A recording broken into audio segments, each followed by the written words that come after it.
Hello and welcome back to yet another episode of the Unathletic. As you can see, we are three very average unathletic men sitting in front of you. Today we want to talk about... Average, very unathletic. Yeah, very average. You choose one, bro. No, I'm going to give three different descriptions for that. Today we want to touch average, upon... very unathletic. I'm the very... Yeah, no, I'm the very... You're the unathletic, bro.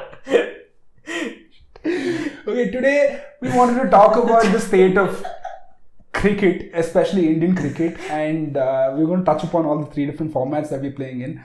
To at least start off the episode, since next year we're looking at, at least in February, we're looking at the T20 World Cup coming up. Let's start off with that team and that setup, how we're looking at tackling the World Cup. Let's start about what's happened recently, Let's start about what's happened recently with the red ball in South Africa. Go for the problem is if I start with red ball, I don't know where to stop, bro. Yeah, you're wearing the jersey also, so... See, like, Amar and I, at least, we've made very clear many times in the pod that we consider red ball cricket as the most important format of the game and the format which we enjoy watching the most. We've loved watching England get thrashed in the Ashes as well, but the Indian cricket team has really fallen to pretty much an all-time low, and I'm not using those words lightly. We have been poor in tests in various, generations or iterations of our team, but getting whitewashed twice in our own country is something which we've never seen before. Even our worst Indian cricket teams, when we had not a single fast bowler who could really perform and take wickets for us on a regular basis, when we used to play at home, our spin used to be able to dominate and used to be able to win matches. And we've come to a situation where we're getting absolutely thrashed at our own home settings. And the issue of this is, I think we'll get into it. It's a lot down to team selection. It's a lot down to the way the squad has been kind of built by the new committee, which is a combination of Ajit Agarkar and Gautam Gambhir.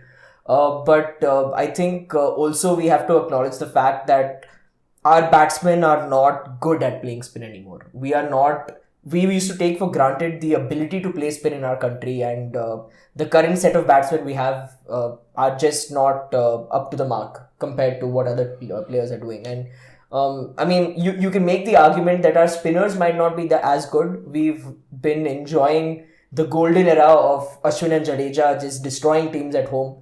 But I think a combination of the pitches which we've been preparing, which is ultra spinning tracks, which kind of reduce the skill gap between an incredible spinner and an average spinner. Both are able to take wickets in an incredible spin wicket. But to add to that, Akshat, I wanted to bring Amar in here. You mentioned that earlier in yesteryears, at least with our capabilities in spin in the subcontinent, we would be able to turn the tide and win or at least draw matches. But now we have a certain depth in bowling, even though it is not translating well onto the pitch. You won't find all of them playing regularly, especially the good ones. You have, there are issues apart from the sporting in terms of selections and those criteria involved. What else do you see are the problems? Because we have a decent bowling lineup when you look at it from that angle. As a collective, I'm not talking about specific to tests or specific to ODIs or T20s. It's a collective when you bring in our seamers like Shami and Bumrah, these kind of people also, but we're still not translating that well onto the pitch. But I don't think so, no, because yes, Bumrah has been playing tests for India and you are solely relying on him for wickets. But Akshat is absolutely right, where we've not found a long-term replacement for Ashwin, who was also, let's face it, was a very shock retirement. Because in the middle of the Australian series, he's just announced a retirement out of the blue, which nobody expected. In fact, reports were coming out that a big player is going to announce the retirement, and we are thinking amongst ourselves, who's it going to be? Rohit, Virat or Ashwin? One of those three. So it was definitely not planned, and I don't think Indian cricket has planned for an traditional off-spinner to come into this team. They're trying an experiment with Washington Sundar, but it's clearly not working because you're not giving him that many overs, and I don't know what they intend to do with him. Are you playing him as a number 3 batsman? Are you playing him as a number 6 batsman? Are you playing him as a number 7 batsman? Are you playing him as an off-spinner as a replacement for Ashwin? I don't think his role in this test squad is clear as well. You have Manav Sutar, who's next in line to get into this Indian team, who's performed very well in domestic cricket and for India A when they've gone to tour in Australia and all of that. So maybe that's a replacement. But this is the issue that I face with this Indian team. You are in transition without planning for transition and then clearly saying that it's not in transition. So which one of the three is it? No, but like on that point, right? Like I believe it was after the Australia series when Gambhir came out in a press conference and said something along the line. I don't like the word transition because like the Indian team is supposed to be able to perform, Wherever, no matter what, wherever, right? And then you fast forward to the South Africa series where he said that no, we're a team in transition. Yeah. So it just seems like we're trying to just justify whatever is going on after we've lost some matches. In retrospect, it's a retrospective press conference, and I felt that more than the performance, I was more pissed off at that press conference because somehow he made you feel that you are at fault for blaming him. That was the vibe that I got. He has that kind of aura that how can you question my principles and my team selection and all of that. But there's a clear issue. I mean, what are you doing with Nitish Kumar in the team? Okay, you took a fast bowling all-rounder to Australia because you needed a fast bowling all-rounder. It's not a place where you play two spinners. And he performed well, decently. He hit 100 in one of the innings. And you're like, okay, now we're going to back him and let's see what he can do in India as well in the conditions when you don't need him at all. And this is where I think they need to take a leaf out of the book of what Australian cricket are doing, where in certain matches, in certain situations, they're getting one player in. I'll give you two examples, okay? Sam Constas came into one of those series in the BGT just to tackle Bumrah, get him off his rhythm, try and hit him for a reverse sweep. He's just there for that one game. In the latest Ashes which got over today against England, in the pink ball they got Nesser in for Lyon. Lyon is a goated Australian spin bowler, but they performed well in Australian conditions. In the pink ball as well. Yeah. But they realized that this is Nesser's home ground. Let us give him a chance and see what he does. He took 4 wickets in the second innings. And that is where I think Indian think tank is lacking, that okay, maybe in Australian conditions Nitish Kumar is a good bet. Yes, I would agree. I was one of the first few people to say that they need to take someone like Nitish Kumar. When you come back to India, what is he doing in the team? He's bowled like 10 overs totally. So are you playing him as an all-rounder? Clearly not, because you're not giving him bowling. Are you playing him as a batsman? No, because he's not that good a batsman to warrant a place into the Indian Test side. What are you doing with people like Dhruv Jurel?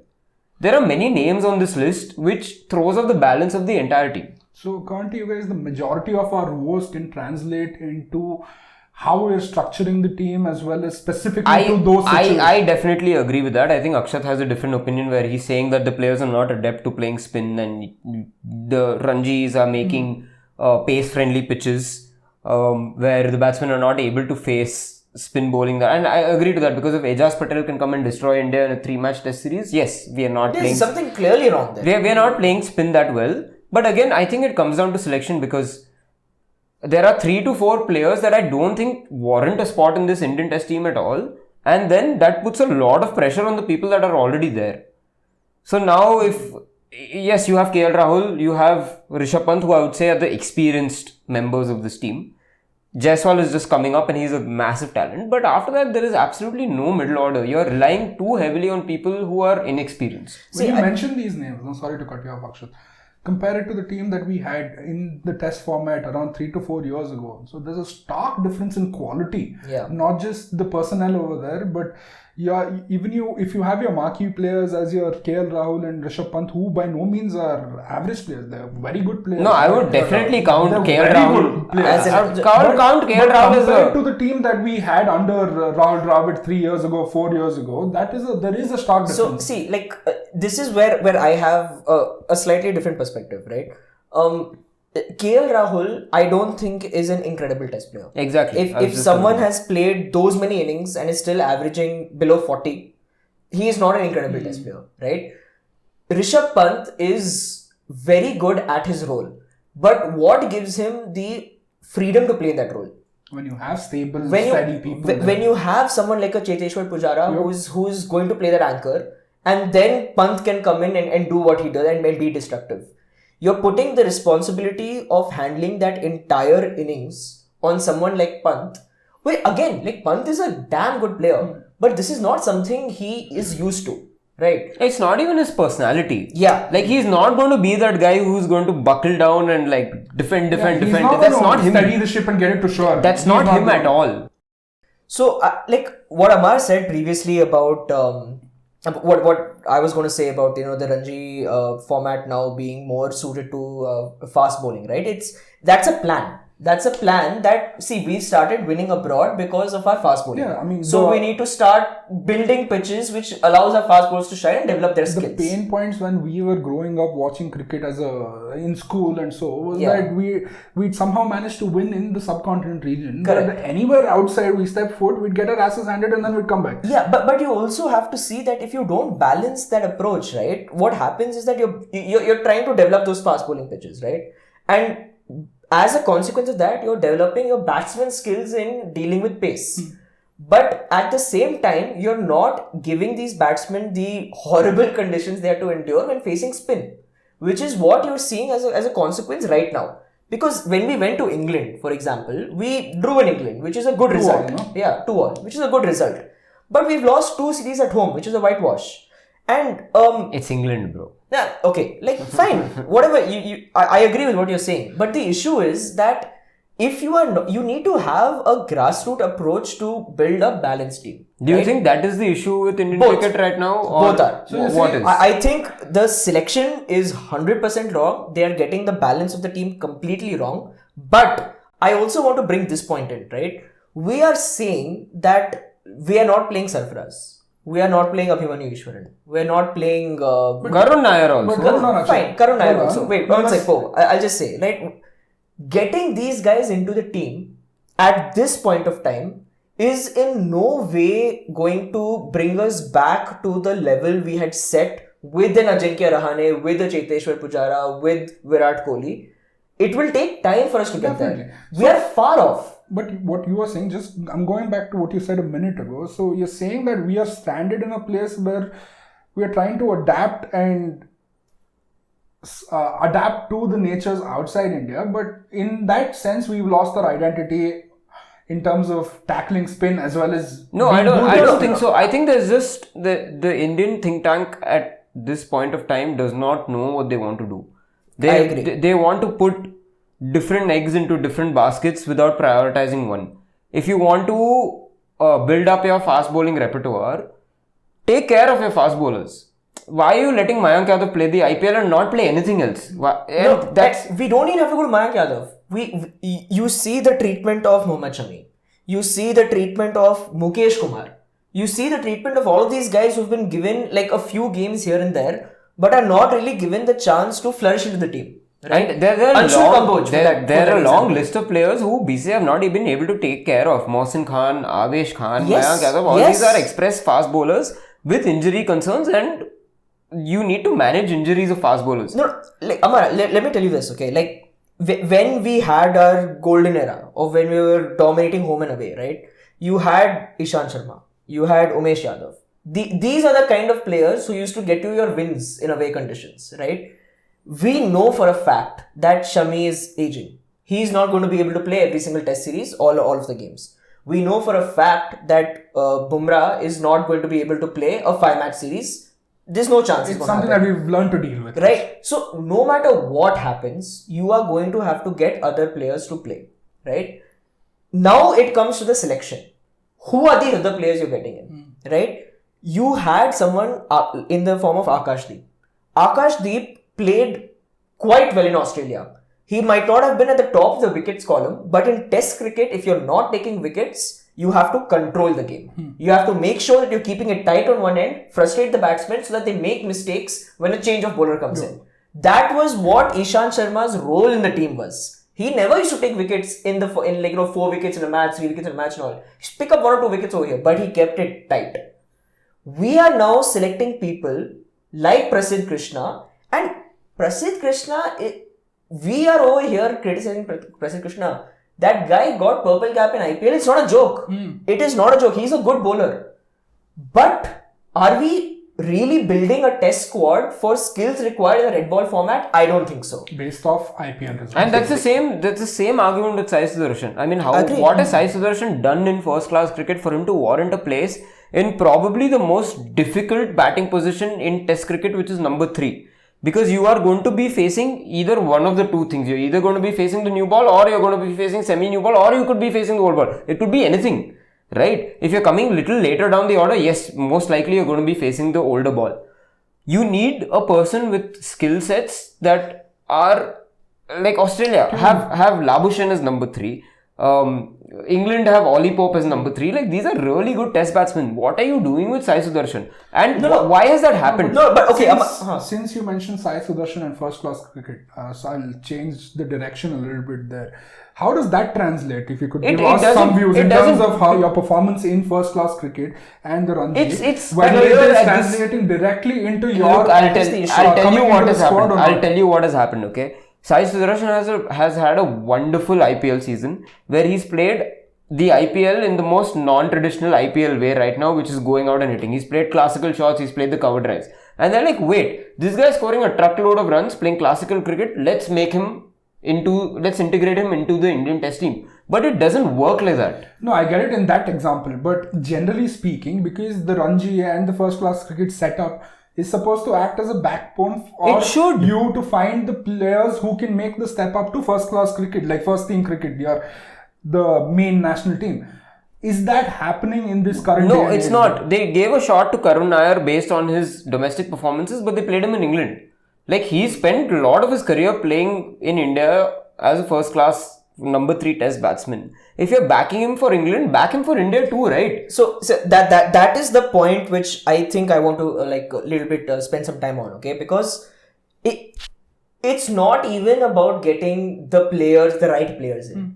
You choose your players, but back them. Like, what are you doing? Sai Sudarshan had a difficult England tour. Who goes to England and dominates the first time they play? It's impossible. Virat Kohli couldn't do it, bro. Nobody can do it. At the end, the last test match he played, he scored an 80 and he got good runs in that last test match he played. He's dropped from the team after that. Sarfaraz, in that disastrous New Zealand tour which we had, scored a Big Daddy 100. We watched him live in Bangalore. He scored a Big Daddy 100. What happened after that? You drop him for the next thing. So, the point is that you forget who you want to pick. As a human being, as a player, what does it take for you to perform at your best? Number 1 is security. Knowing that I am playing this role in this team, I might have 2, 3, 4 bad innings, but I am going to be backed and I am going to perform one day or the other because I have the backing and I have the comfort of knowing that I'm allowed to fail. Over here, that's not the case because now, Washington Sundar is being sent at 3. That's exactly what Salah said last night, but yeah. Okay, I'm right. but you know my point, right? Like, no, it's a mishmash. You can't have it both ways. You can't have it in the way that, I'm going to keep getting these new guys in to try and see what's working, but then you don't back them. A player needs to have security. A player needs to understand what his role is in the team. A player needs to play 10 test matches in that role in every single condition to understand that, okay, the next time I'm coming when it's, 2 for 1, I'm going to play this way. The next time I'm coming when it's 300 for 1, I'm going to play this way. They don't know that right now because A, they have not played that way in Ranji because we're not selecting the guys who've played in these conditions in Ranji.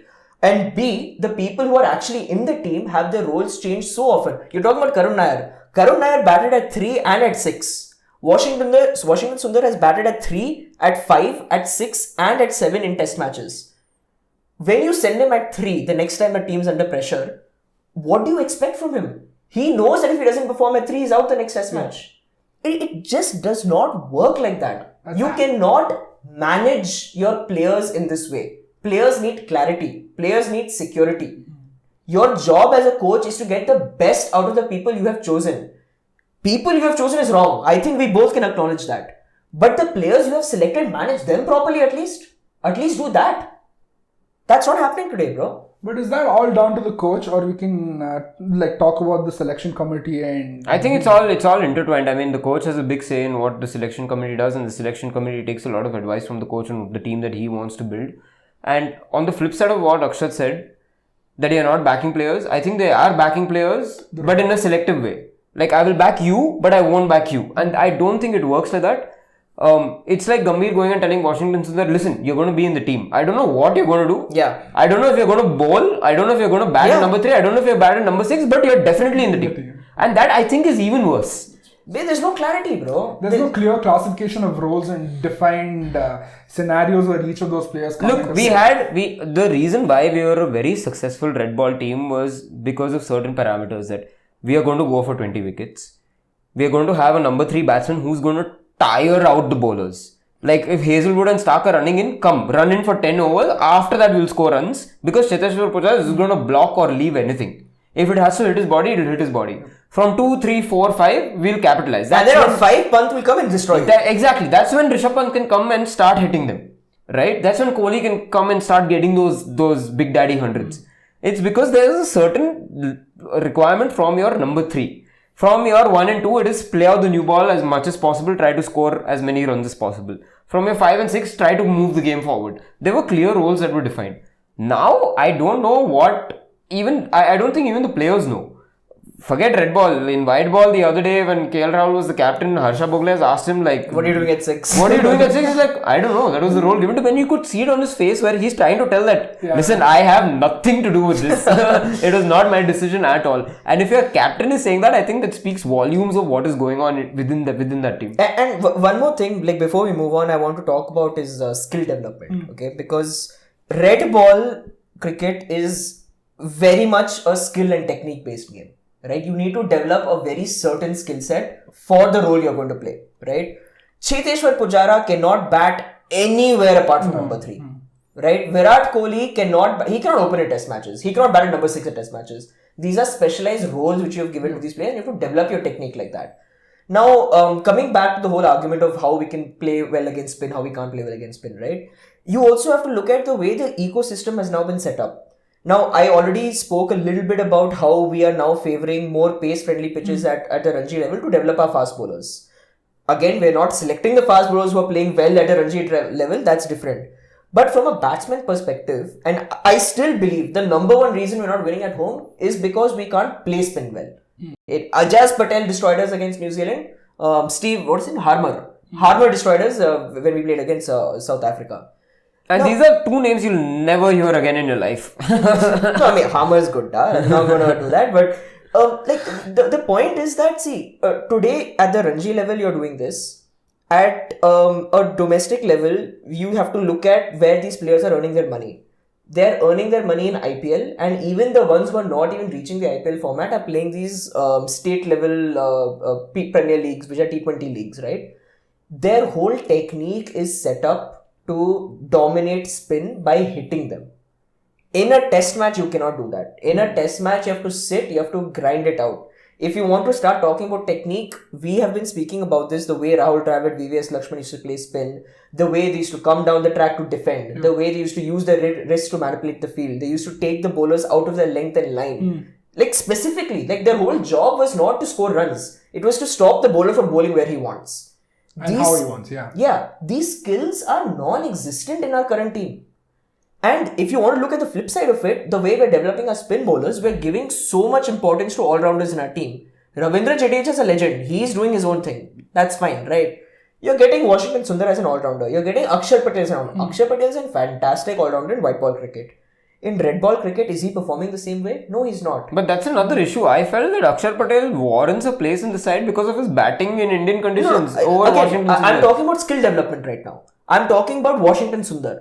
Washington Sundar, like you said, but is seen as a long-term replacement for Ashwin as a off-spinner. Tell me one thing. Look at the great test teams that have been there in the past. How many all-rounders are there in that team? No. See, again, do you need 3 fucking all-rounders in one team? No. I am saying that the selection is already wrong. I am acknowledging that fact. But now we have to work with these pool of players. But why do we have to work with these pool of players? Because we want to win matches, Amar. No, but why can't you change the selection? That is a different issue altogether. But at the same time, given what you have, we are still not performing at the level we should be. Because I don't think the players are warranted enough to play international cricket at that level. But Amar, how will Washington Sundar become a better spinner? How will Nitish Kumar Reddy become a better pacer?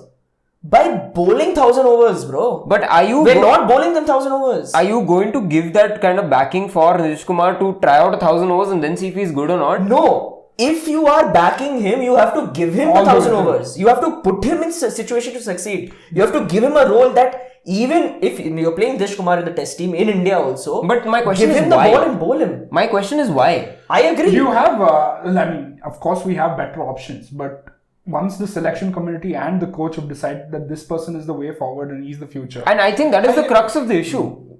Like, yes, skill set, definitely. I mean, when we were watching the third test against South Africa, it felt like Sai Sudarshan doesn't want to touch the ball itself. Because he doesn't want to get edged. So he's trying to leave as much as possible. And he did play 126 balls. But he was not in any ways putting pressure on South Africa because they knew that they're going to get his wicket at some point or the other, right? The pitch is doing enough for them. So guys, I think we need to move on to the different formats now because we've already touched upon quite a number of issues in the test format. Moving on to white ball cricket, we have a World Cup coming up in T20 format. As well as our ODI team just now finished a series against South Africa. We managed to win 2. Because of Mr. Virat Kohli. Hands down for him. But yeah, so do you see the same problems translating into white ball cricket, or do you think we're much better fared in that format than the test format? Look, let's just say that if we win the T20 World Cup and by absolute chance we win the ODI World Cup, you know what people say, right? You didn't win because of him, you win in spite of him. I think that's what's going to happen. Let's start off with the T20 World Cup because it's coming up now very soon, and I think it's the same issues that it's pertinent in across all formats. Like, what are you doing? We had one New Zealand series just before the World Cup. Yeah, I mean it's coming up. There are 5 T20 matches against South Africa and 5 against New Zealand, so 10 T20 matches left, which I think is more or less like you're now going to finalize your team. But I don't know what the team is. Like, what are you doing with this team? Okay, why are you sending Shivam Dube at number 3? Why is he there in the team, first of all? He's a spin destroyer, yes, but that doesn't mean you get a spin destroyer specialist if he doesn't know how to play any other type of bowling. We had this conversation once when we were watching the Shivam Dube against Australia, I think. Yeah. Where it's like imagine your FIFA rating cards, okay? Shivam Dube is a 95 against spin and a 30 against anything else. And you're selecting him against someone who has a 85 across. Like, you are selecting him for this specific role. Which, fine. I mean, that is your vision. Okay. But I don't see how you can build a squad around this. So, when in the Australia series, there was this one match where Adam Zampa had just started bowling. He got a wicket. We were at no loss at that time. And Gambhir saw that, Adam Zampa is bowling. Let's send out Shivam Dube. What do Australia do? They don't bowl spin. They don't bowl Adam Zampa. And it's a very, very simple tactic. Like, it's not a genius maneuver or something. If he's only playing spin, don't bowl spin to him till he gets out. So, okay, that's just one person. Now, with this T20 team, I have a lot of issues, okay? I think more than red ball cricket right now, because I think red ball cricket is dead after Virat Kohli has left this team. I just feel that way. There's no fun in watching the Indian red ball team. There's a little bit of fun watching the Indian T20 team.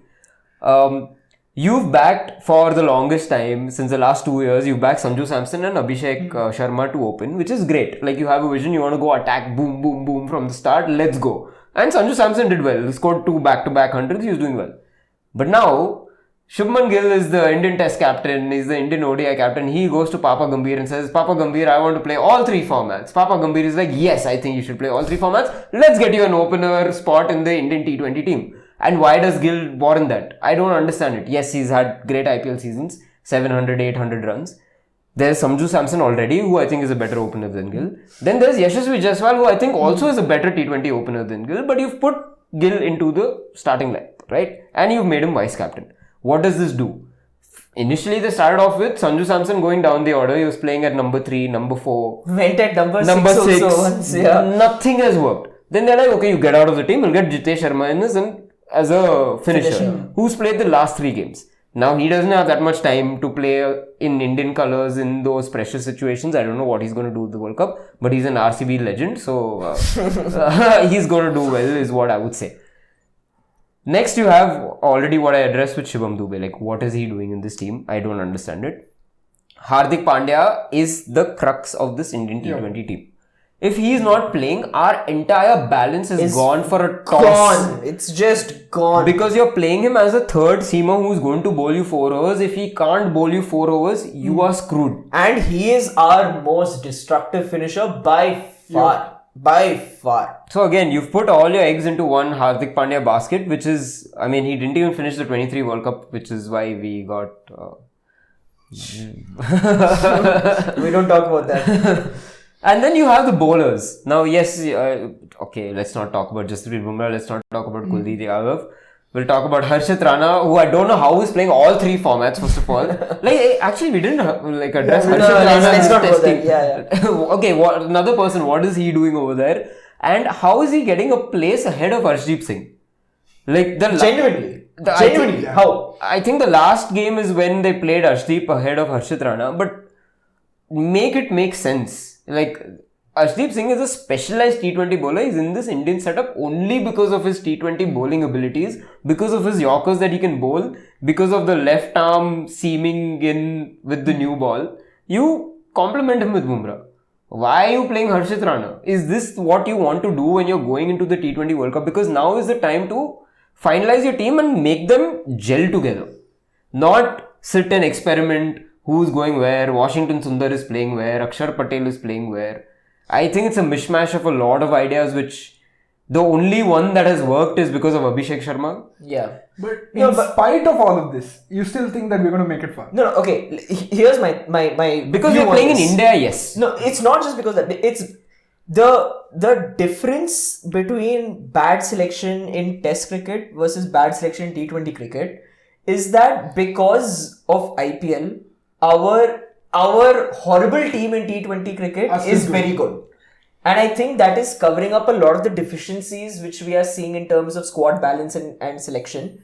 Which, I mean, to his, I want to say credit, but to his saving grace is saving his job because we are performing well in T20s. I will fully acknowledge that. And if we win the T20 World Cup, and despite what Amar says, I think we are strong favourites, even with the setup which we have right now. I think we're still very strong favourites.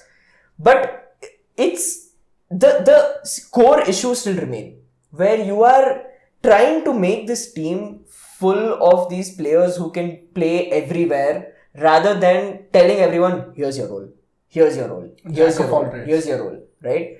When you give that player that clarity, that here is what you have to perform day in, day out. You're telling me Gambhir is like Johan Cruyff, total football?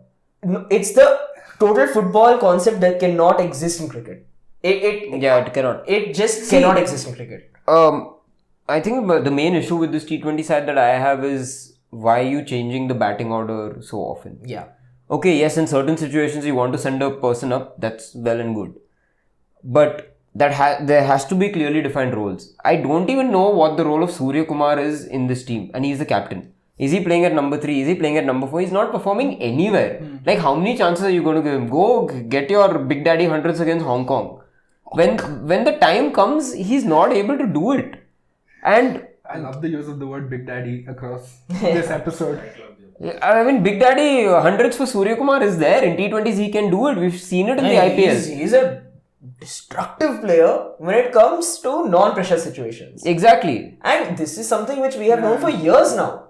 For years. And I feel in more than Test cricket, in T20 cricket is where you need to have defined roles. Yep. Like what Dinesh Karthik did. You are a 6-ball player in the team. You play 6 balls, you get me 20 runs. But over here, you are messing around with Shivam Dube, you're messing around with Rinku Singh. None of them know what they're going to do. Messing around with Sanju Samson, bro. Messing around with Sanju Samson. Now tell me one thing, okay? You're taking Shivam Dube into this team as a spin destroyer. Why have you not considered Shreyas Iyer? Isn't he the best player of spin in white ball? And he has genuinely improved his game against the short ball. Which everyone was saying was his crux. He has become great at playing short balls now. Why is he not in the team? Fine, if you want a sole spin destroyer, why aren't you taking Rajat Patidar into the squad? Yeah. Shouldn't it warrant the same place? Make it all RCB, No, but forget RCB, forget what he did in the IPL because he didn't have a good IPL season. Look at what he did in the SMAT. He scored massive amount of runs. Even in the finals, I think he scored 85, the last finals. That was the one that he won, no? He captained. Yeah. So why aren't you considering people like this? Okay, you're saying that you need to go back to domestic cricket, play Vijay Hazare, play Syed Mushtaq Ali, play the Ranji Trophy. But you're not looking at these performances at all. So, I mean, we're getting to the end of our episode, but I want to now shift the focus on the man, Gautam Gambhir, right? Because we need to address the core reason we are having all of these issues with selection and everything, and for me, and I'm going to be as upfront and honest as possible, is that we are dealing with a guy who controls Indian cricket. Does Ajit Agarkar get a buy in all of this, or They're he's both, also party to they're this? both the same. If I say Gautam Gambhir, I'm talking about Ajit Agarkar also. GG and AA. These are both deeply insecure men. No, listen, I'm being completely honest. I'm not saw trying somebody call out Gambhir and say that the only reason the World Cup 2011 World Cup win is not credited to you is because of the way you are. Karunesh Talwar.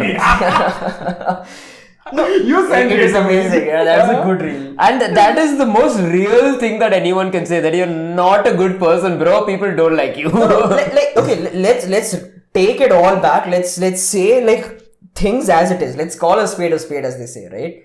We are dealing with someone who is deeply insecure. We know this as when he was a player. We are definitely seeing it as when he was a politician. And we are 100% seeing it as he is the head coach of the Indian team. It is unfortunate in this situation, but it needs to be said. It needs to be acknowledged that we are dealing with a personality who is so insecure with who he is that for him, it's not important that we win. It's important that we win his way. It's important that we win with his vision. It's important that, okay, we have an incredible white ball team. We lost the World Cup, absolutely. We dominated that tournament apart from the last game. We won the Champions Trophy. We won the T20 World Cup. Asia Cup in between also. Everything we've won. But he wants to change the team to his vision, and that is the vision which needs to work. Why? Why are you trying to ruin a winning formula? Because he wants to win his way.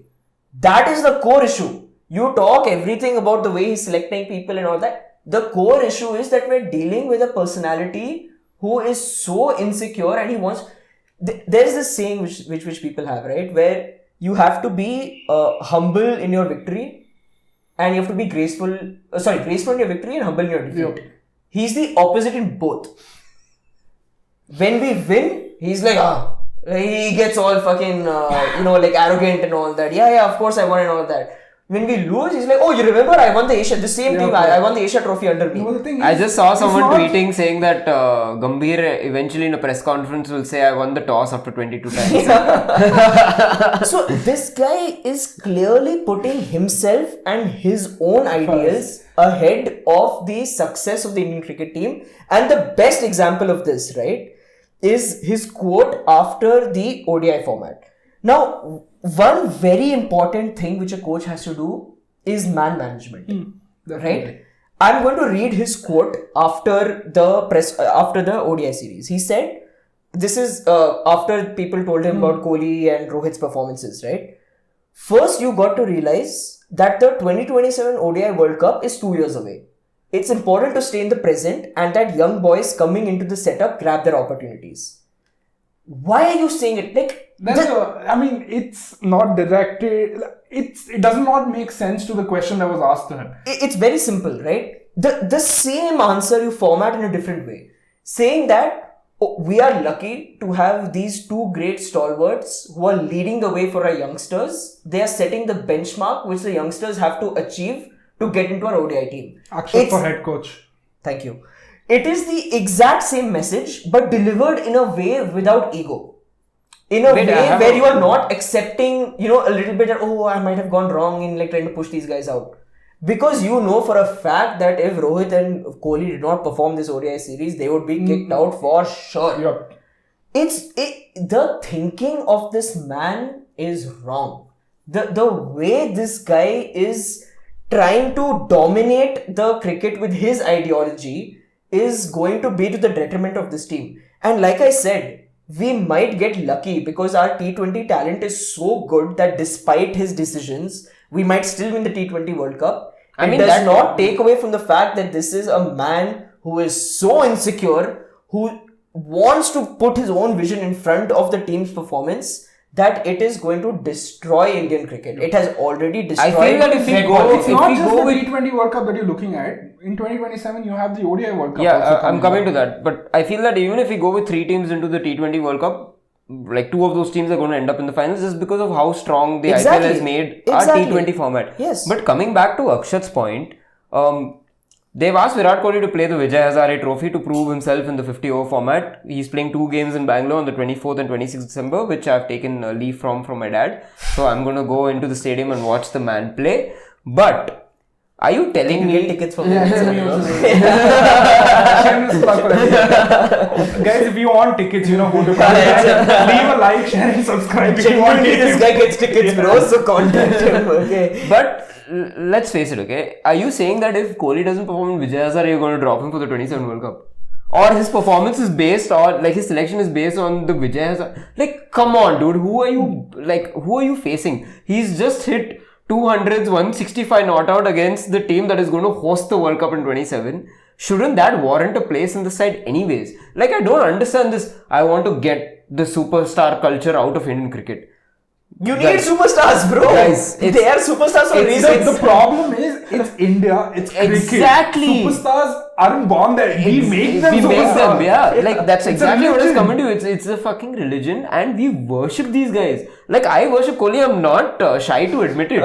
Right? Like, we have made them into superstars because of the performances. Yeah. So, are you going to not get them into the biggest tournament based on a Vijay Hazare performance?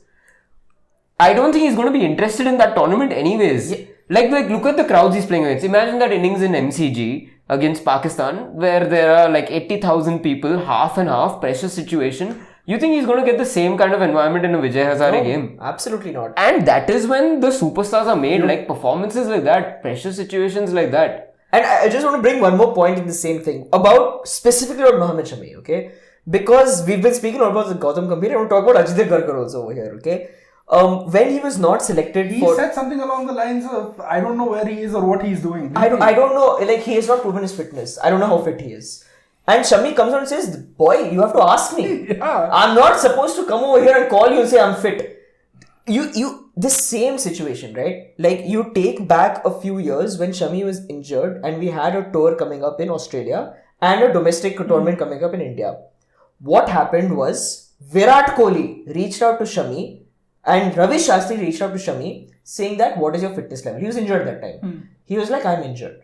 What they did is they laid out a plan for him that you are going to be at the NCA, the National Cricket Academy. We are going to work on your rehabilitation. We are going to work for your fitness. You're not going to play this series. 5 months later, we're going to play you in this series and I want you to aim for that and I want you to build your fitness for that series.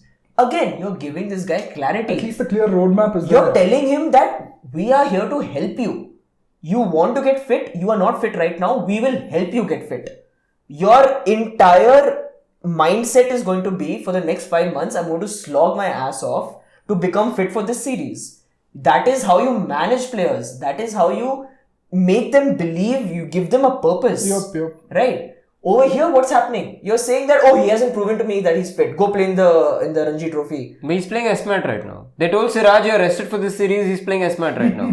Right? What is going on? Mohammad so Shami has odd. taken 200 wickets in ODI format.